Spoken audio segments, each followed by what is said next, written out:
how to defeat worry so you can make this new year your absolute best year yet. And I really want this to be the year that you change the game, the year that you express your creative potential, the year you break through your fears, the year that perhaps you move from stuck to living full out. And so I really want to focus in this session on how do you beat worry. My parents are extraordinary people. I have a great family that I'm very, very grateful to. And my parents have had a huge influence on me. And my dad shared one thing in particular that I want to offer to you. He once said to me, Robin, the Sanskrit character for worry is strikingly similar to the Sanskrit character for funeral pyre. You know, that sort of bed of wood that people who have passed away are sometimes cremated on. And I said, really? And my dad said, absolutely. He said, because worry burns the living while the funeral pyre burns the dead. And that might be a little graphic for you, but I think it's really powerful to remember that worry destroys human lives. And we are going through a period of intense disruption. We've got the Eurozone crisis, we've got the environmental crisis, we've got energy issues, the global economy is in a mess. There is massive disruption occurring in the world, and it will continue.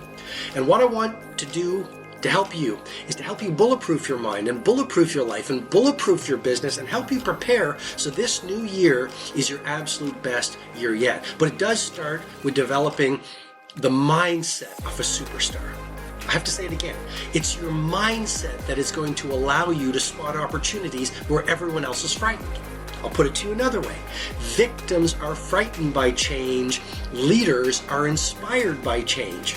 So if you're in business, your competition is frightened right now. If you're walking in the world right now, no matter where you are across the world, there are a lot of people who are really scared and uncertain.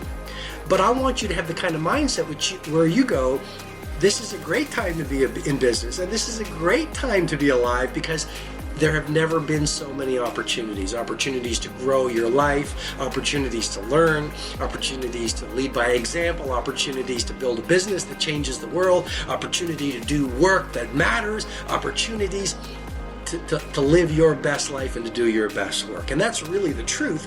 But if your mind is full of worry, you're going to miss the opportunities because you're focusing on what's not working versus what is working.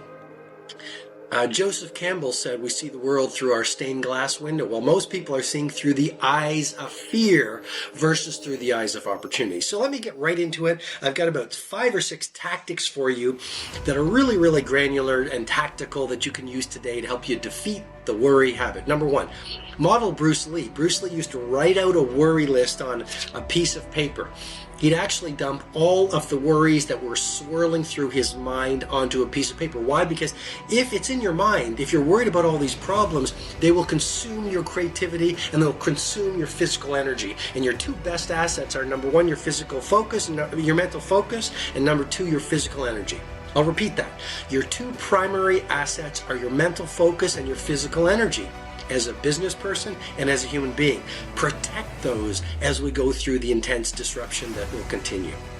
So the first tactic is you write all the worries down on a piece of paper, and then what Bruce Lee used to do is he'd rip up the piece of paper into many pieces and he'd hold a lighter to it or a match and he'd see them burning out. You don't have to do that, but it's just simply powerful to start keeping a worry list, so you sort of dump all the worries that are consuming your focus out onto a piece of paper, and then guess what?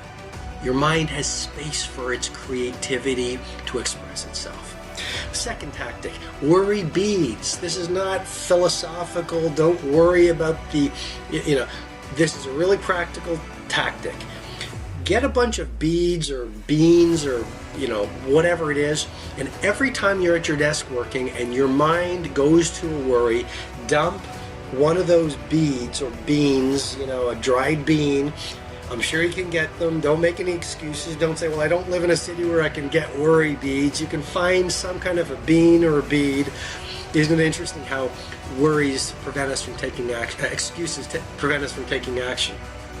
And so on this second point, you just, every time your mind drifts to a worry, you drop the worry bead into a cup or into a glass. What does that do? It starts to give you an intense awareness about how much time you spend worrying, and more particularly, how many worries you have. And with more awareness, you can make better choices. And with better choices, you'll see better results. Okay, third tactic, affirmations. Staggering power in the words you use. If all day long the words you use when you talk to other people, let's say you're complaining, right? Complaining about this, complaining about that. Well, complaining is worrying made verbal. And so watch your words and actually change your words. Because the words you use influence your subconscious mind, and the words you use rewire your beliefs. So as you start saying, I'm looking for the opportunities, as you stop complaining, as you start using the language of possibility, which is I can versus I can't, your mindset will start to change, your worries will start to evaporate, you will have more energy, and actually you'll see the world through a fresh and more positive set of lenses. A few final tips. Gratitude. The field of positive psychology is confirming scientifically that when you record gratitude on a daily basis, you begin to pay attention about the simple blessings in your life versus focusing on what is missing in your life. In other words, you will shift from scarcity to abundance through gratitude.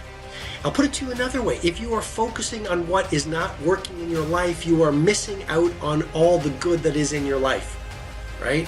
No matter where you are in the world, I guarantee you there are good things in your life. So all you do is every morning, I'll make it again really tactical. In your journal, you should be keeping a journal.